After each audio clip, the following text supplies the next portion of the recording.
Asian cup বাছাইয়ে Singapore ম্যাচের আগে ঘোলাটে পরিস্থিতিতে কোচ হাভিয়ার কাবরেরা কখনো ন্যাশনাল টিম কমিটি কখনো ফ্যানরা তার কাছে চাইছে জবাবদিহিতা। অন্যদিকে দল নির্বাচনে আঙুল উঠেছে সিন্ডিকেটের দিকে। সামাজিক যোগাযোগের মাধ্যমে সাদ সোহেল রানাদের দলে উপস্থিতির কারণও খোঁজা হচ্ছে। অনেকটা ম্যাচের আগে প্রশ্নের সাগরে পড়েছেন বাংলাদেশ ফুটবল দলের কোচ। অবশেষে খেলাযোগের কাছে মুখ খুললেন হাভিয়ার কাবরেরা। পার্থ বণিকের কাছে একান্ত সাক্ষাৎকারে তুলে ধরেছেন অজানা নানা কথা, যার প্রথম পর্ব থাকছে আজ। মাস্টারমাইন্ড, সিন্ডিকেটের হোতা, এক রোখা, জাতীয় দলে চলে শুধু তারই স্বেচ্ছাচারিতা। সামাজিক যোগাযোগ মাধ্যম ঘুরলে এমন অনেক বিশেষণ যার নামের পাশে দেখা যায় তিনি বাংলাদেশ জাতীয় ফুটবল দলের কোচ হাভিয়ার কাবরেরা। আসলে ফ্যানদের মুখে মুখে যে কথাগুলো ঘুরছে তাকে নিয়ে, তার কতটা যৌক্তিক, কতটা অনুমান নির্ভর আর কতটা গুজব, সে সব কিছু আমরা জানবো সরাসরি হাভিয়ার কাবরেরার কাছ থেকে। After India match, we saw you in front of the national team's committee. There are a lot of questions has raised about the team selection, like why Rahmat Mia, why not Isa Faisal in the 11 or in the playing team. So do you think this is the interference of your job? No, I think national team committee meetings are always is a very positive initiative where all of us, management, from president to all the ESCO members and coaches, we can share our views. Myself, as a head coach of the national team, I have to explain certain things. I have always been comfortable in this kind of situation, so I just take it as a positive feedback. I think you have heard that term, which is really popular now, that is syndicate. People are talking about that the big clubs have influence over the team selection. Do you have any experience like this, that any EC member or any big club member request you to take a player in team? For me, the concept of syndicate is something new for me that I have never experienced before. I'm very lucky that I have never been interfered by any club or any member of the federation in these 3.5 years. Every year, if you go back in time, there is always questioning why this player, why not this player, why so many players from this team. But the reality is I have always made the decisions and I have always made the selections with the only objective of getting the best results for the team. Like the fans are saying that you always give the preference to Boshundhara, to Abahoni, like Sohel Rana, midfielder. And the fans are not happy with his performance. They said that you picked him only for his club. We cannot question a player like Sohel Rana with the experience that he has with around 80 matches with the national team already, and he's a player that is very experienced and that fits very well. It's very important player for me, one of the captains, and a player that fits very well in our idea and our identity as a team. After the national team's committee meeting with you in April, they said that they will create a national team selections committee. Do you think if that will happen, your authority over the team will be reduced? The concept was probably misunderstood, I believe.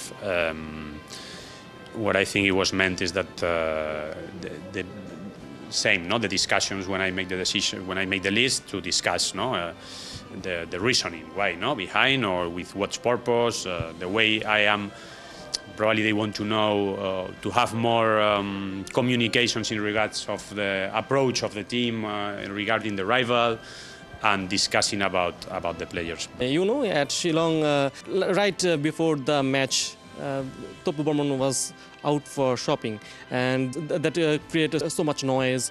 Do you think the players are not in discipline, or you should do something extra? I'm extremely happy with the discipline of the players. I think if you would spend a day here in the hotel, you would be impressed of the professionalism that everyone follows. And I'm no one to tell a player like Topu Burman, who's one of the captains and have around 80 national team matches, that if at some point he has went out for some specific thing when there is not a team meeting, or probably that disconnection for him was positive at that moment and he decided that he needs to go out, and so there's absolutely nothing to say or complain about that. Partha বণিক, ৭১, ঢাকা। দেশের প্রথম গণমাধ্যম হিসেবে Canada প্রবাসী footballer Samit সোমের বিশেষ সাক্ষাৎকার নিয়েছে খেলাযোগ। দীর্ঘ 1 ঘন্টার ইন্টারভিউতে সমিত সোম খুলে দিয়েছেন মনের দরজা। মা তারকা জানিয়েছেন অজানা অনেক কথা। সমিতকে চমক উপহার দিয়েছে খেলাযোগও। বিশেষ এই সাক্ষাৎকার ধারাবাহিকভাবে প্রচার করবে খেলাযোগ। সমিতের এক্সক্লুসিভ ইন্টারভিউয়ের পেছনের গল্প বলছেন রোমান পেয়ার। তিনি এসেছিলেন দূর দিগন্ত ছুঁয়ে, কাঁপন তুলেছিলেন বাংলার হৃদয়ে। নতুন সূর্য ওঠে বাংলার ফুটবল আকাশে। হামজা চৌধুরী জাতীয় দলের ফুটবলার হিসেবে হামজা যখন বাংলাদেশে প্রথম পা রাখেন, তখন সেরা কাভারেজে দর্শকদের হৃদয়ে জায়গা করে নিয়েছিল খেলাযোগ। হৃদয়ের ক্যানভাসে আঁকা হয়েছিল এক বিস্ময়ের নাম। জাতীয় দলের এই মহাতারকার প্রথম বিশেষ সাক্ষাৎকার নিয়েছিল খেলাযোগ, তৈরি করে গর্বিত এক মুহূর্তের। হামজার পর আরেক সুপারস্টার সমিত সোম বাংলাদেশের জার্সিতে অভিষেকের অপেক্ষায়, যার আগমনের প্রতীক্ষায় দাঁড়িয়ে বাংলাদেশের ফুটবল। আবারও সময় থমকে দাঁড়ায়, ক্যামেরা রয়েছে অপেক্ষায়, মাইক্রোফোন নিঃশব্দ। আর খেলাযোগ, তারা কি বসে থাকবে? নিশ্চয়ই না, কারণ খেলাযোগ শুধু সংবাদ দেয় না, তারা গল্প খুঁজে হৃদয়ের গভীরে। তবে সামনে দেয়াল, নিয়মে বাঁধা এক দুর্গ, যার প্রহরী কোচ কাবরেরা, কঠোর নীরব এক হেডমাস্টার, যিনি তৈরি করেছেন নিয়মের গণ্ডি। টিম হোটেলে সাংবাদিকদের জন্য বিধিনিষেধ আরোপ করেছেন। 4 জুন বাংলাদেশের মাটিতে পা রেখে সমিত সোম সরাসরি চলে যাবেন টিম হোটেলে। তার মানে হলো সমিত সোমের বিশেষ সাক্ষাৎকার নিতে পারবে না খেলাযোগ, কিন্তু খেলাযোগ হাল ছাড়তে নারাজ।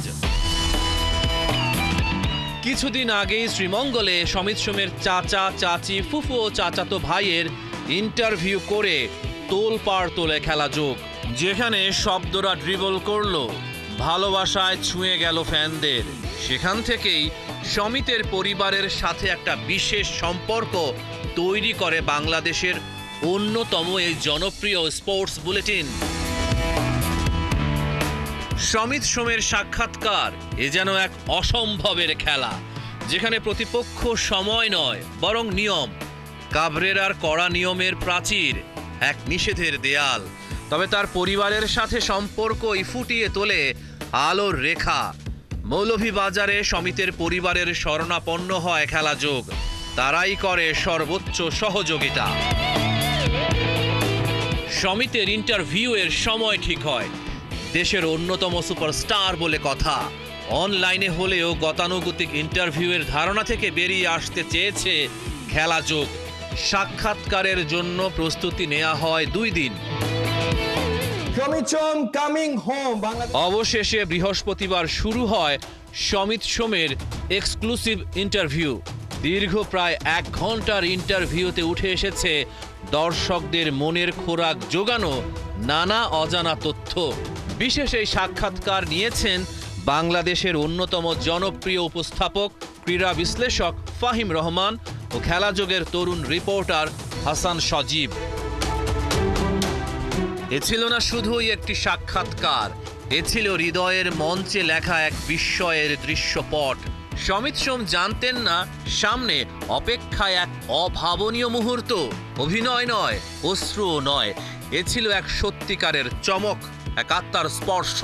মৌলভীবাজারের আলো ছায়ায় খেলাযোগ সরাসরি সংযোগ ঘটায় তার নিকটাত্মীয়দের সঙ্গে। পর্দার ওপারে ভেসে ওঠে চেনা মুখ, চিরচেনা কণ্ঠস্বর। আর সমিত, তার চোখে এক অন্য আলো। অমূল্য হয়ে ওঠে মুহূর্তটি। এ যেন মাঠে গোল নয়, তবু জীবনের সবচেয়ে মূল্যবান অ্যাসিস্ট। আর তখনই বাংলাদেশের ইতিহাসে প্রথমবার সমিত সোম খুলে দেন হৃদয়ের দরজা। এক দীর্ঘ আবেগঘন সাক্ষাৎকার, যেখানে প্রশ্ন ছিল কম, গল্প ছিল বেশি। এখানেই খেলাযোগের মাহাত্ম্য। রহমান পেয়ার, 71। বিসিবিতে যার দায়িত্ব যা, সে সেটা পালনই করতে পারছেন না। সবখানে বোর্ড প্রেসিডেন্ট ফারুক আহমেদের একক আধিপত্য, এমন অভিযোগ তুলে যুব ও ক্রীড়া মন্ত্রণালয়ে চিঠি দিয়েছেন বোর্ডের মোট 8 জন পরিচালক। এর আগে বিপিএল এর নানা অনিয়ম খতিয়ে দেখতে ক্রীড়া মন্ত্রণালয়ের সত্যানুসন্ধান কমিটির কাছেও বোর্ড অফিসিয়াল একই অভিযোগ করেছিলেন। আর ক্রীড়া পরিষদ মনোনীত বোর্ড মেম্বার ফারুক আহমেদ বলছেন, যথেষ্ট কারণ দেখাতে না পারলে তিনি পদত্যাগ করবেন না। খালিদ জামিলের রিপোর্টে বিস্তারিত। বিসিবি বস ফারুক আহমেদ এবার কি তবে চেকমেট? খেলা যোগকে বাংলাদেশের সাবেক অধিনায়ক বলছিলেন পদত্যাগের পর্যাপ্ত কারণ তিনি পাননি, তাই সরে দাঁড়াচ্ছেন না। তারপরেই খেলা যোগের হাতে আসে একটা তদন্ত প্রতিবেদন। তারপরেই সেই চিঠি যেখানে আকরাম খান এবং ফারুক আহমেদ নিজে ছাড়া সই করেছেন ক্রিকেট বোর্ডের বাকি সব পরিচালক। বর্তমান সভাপতির ওপর তাদের সবার অনাস্থা।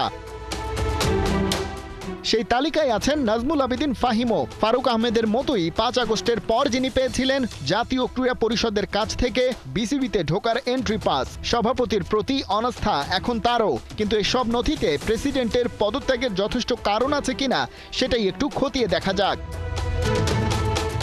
ক্রীড়া মন্ত্রণালয়ের গঠিত সত্যানুসন্ধান কমিটিতে ছিলেন জাতীয় ক্রীড়া পরিষদের সহকারী পরিচালক সাজিয়া আফরিন, চেয়ারম্যানের একান্ত সচিব সাইফুল ইসলাম এবং পরিচালক হুমায়ুন কবির। তাদের তদন্ত ছিল বিপিএলে অনিয়ম সংক্রান্ত ইস্যুতে ফোকাসড। কমিটির কাছ থেকে সুনির্দিষ্ট কোনো সুপারিশ পাওয়া না গেলেও ফাইন্ডিংস সামারিটা মোটামুটি এরকম। সার্বিক ইভেন্ট হিসেবে বিপিএল ছিল নিম্নমানের। এই আয়োজন করে আর্থিকভাবে ক্ষতিগ্রস্ত হয়েছে বোর্ড, দেশে বিদেশে সম্মানহানি হয়েছে বাংলাদেশের, এবং নির্বাহী ক্ষমতা বলে প্রেসিডেন্ট ফারুক আহমেদের একচ্ছত্র আধিপত্য চর্চাই এর পেছনে দায়ী। এখন প্রশ্ন হচ্ছে, কোথায় কোথায় ফারুক আহমেদ একক ক্ষমতা চাপিয়ে দিয়েছেন?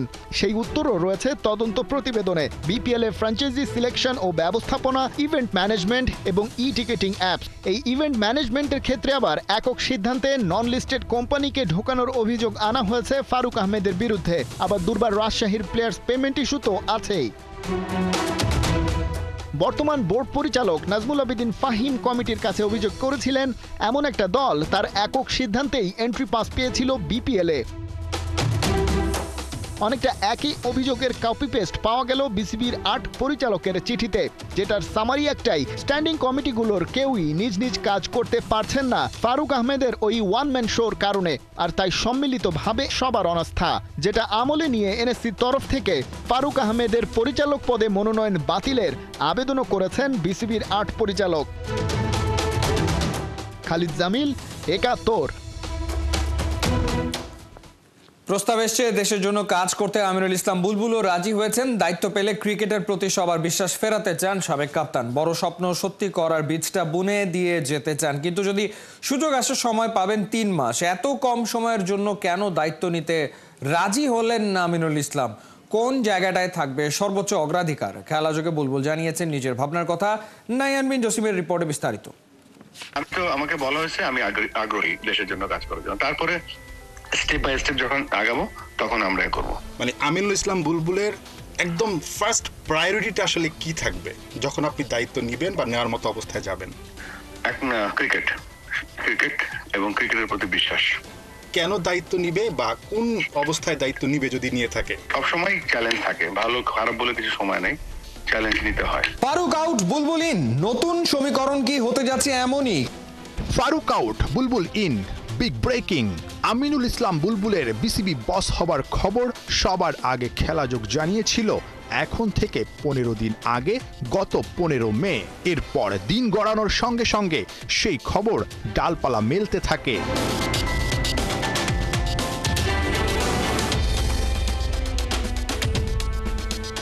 বর্তমানে দেশেই আছেন সাবেক কাপ্তান। বোর্ড মিটিং শনিবার। ওই বোর্ড মিটিং এর আগেই সবকিছু হবে পরিষ্কার।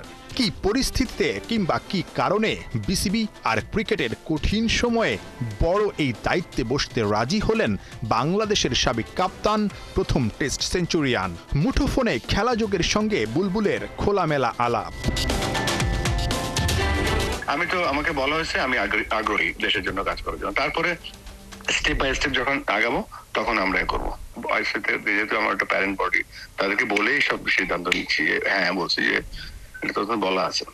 বুলবুল ভাইয়ের মতো এরকম ইমেজের একজন মানুষ বা এরকম একজন দায়িত্বশীল মানুষ যিনি কিনা আইসিসিতে কাজ করতেছে, সো মাত্র 3 মাসের জন্য এরকম একটা কঠিন পরিস্থিতি, আবার যখন কিনা ক্রিকেট বোর্ড নিয়ে অনেক বেশি আলোচনা হচ্ছে, সমালোচনা হচ্ছে, মাঠের ক্রিকেট ভালো যাচ্ছে না, ঠিক এই সময় কেন দায়িত্ব নিবে বা কোন অবস্থায় দায়িত্ব নিবে যদি নিয়ে থাকে? আমি তো এখন দায়িত্বটা আসুক তারপর দেখবো, বাট সবসময় চ্যালেঞ্জ থাকে, ভালো খারাপ বলে কিছু সময় নেই, চ্যালেঞ্জ নিতে হয়, এবং এটা আমার এই সময়টায় যে কাজটা আছে, আজকে যে কাজটা আছে, সেই কাজটা আমি মন দিয়ে করতে চাই। আপনি তো 3 বছরের কাজও অনেক সময় করে কি শেষ করতে পারি না, গত 16-17 বছর কাজ করেও শেষ হচ্ছে না, দেখি কি হয়। দায়িত্ব নেওয়ার পরে যদি দায়িত্ব নেওয়া হয় এবং দায়িত্বের প্রক্রিয়া যদি যখন আপনি শুরু করবেন বা সবকিছু যখন ঠিকঠাক থাকবে, মানে আমিনুল ইসলাম বুলবুলের একদম ফার্স্ট প্রায়োরিটিটা আসলে কি থাকবে যখন আপনি দায়িত্ব নেবেন বা নেওয়ার মতো অবস্থায় যাবেন? ক্রিকেট এবং ক্রিকেটের প্রতি বিশ্বাস, সেটা ফিরিয়ে আনা। না ফিরিয়ে আনা কিনা জানি না, বাড়ানো অবশ্যই আছে, বাড়ানো, বাট ক্রিকেট নিয়ে কাজ করা। বুলবুলকে দায়িত্ব নিতে হলে তার এক সময়ের টিমমেট ফারুক আহমেদকে দায়িত্ব ছাড়তে হবে, কিন্তু আপাতত পদত্যাগের কোনো পরিকল্পনাই নাকি নেই বর্তমান প্রেসিডেন্টের। তবে ফারুক আহমেদ পদত্যাগ করলে আমিনুল ইসলাম দায়িত্ব পেতে পারেন 3 মাসের জন্যে। তখন দেশের প্রথম টেস্ট সেঞ্চুরিয়ানের কাছে সবাই টি-20-র মেজাজটাই প্রত্যাশা করবেন। পথ হারানো দেশের ক্রিকেটের এই দুঃসময়ে দ্রুতই সঠিক দিক নির্দেশনা যে বড্ড বেশি দরকার হবে। নাহিয়ান বিন জসিম, ৭১।